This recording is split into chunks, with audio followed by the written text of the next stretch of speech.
So my name is Sari Humbuye. I'm an expert in agile innovative design, and I fly all over the world helping businesses innovate as quickly as they innovate their products. One of the questions I often get is, when do we know that a team is not in a cooperative mood? And actually, there's 4 types of behaviors we look at to check if people are in cooperation or not. What we see when people are not in cooperation is 1, avoidance. What do we see, for instance? People not coming to meetings, people not responding to requests, people not engaging with each other. We can actually measure how much time people spend with each other or how many emails people respond to. And based on that number, we can predict if people are going to cooperate or not. The second thing we look at to check if people are in a cooperative relationship is responsiveness. So what we see when people are in a cooperative relationship is that they respond to what John Gottman calls relational bids.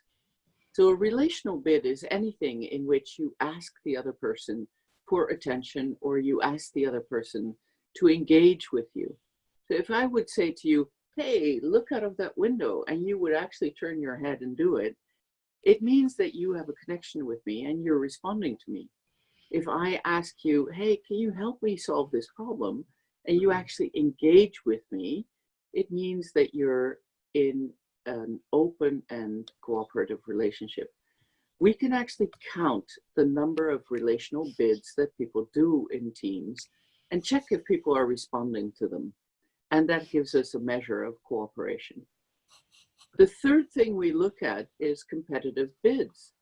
So one of the things that really destroys cooperation in teams is if people are in competition. There's 2 ways we can check for this. One is, are people in competition in the sense of mine is bigger than yours? So am I better than you? And people actually competing with each other for status or position. So if in a team people are status oriented, we probably know that cooperation is going to be very difficult because almost everything they do will be to enhance their own status or position instead of thinking of the well-being as a whole. The second thing we check for in these competitive bids are people actually competing for care, we say. So that means if I say, oh, I'm more needy than you are in a team, I need more help, the manager needs to pay more attention to me. And there's a couple of people in that team doing that kind of competition for needs, then we probably know cooperation is going to be very, very difficult. The fourth thing we really look at is how gamey are people in teams.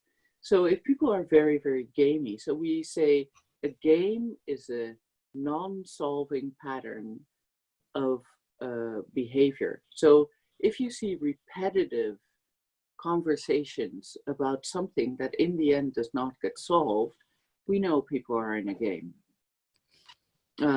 So for example, at home, let's say you have a conversation about who puts out the trash.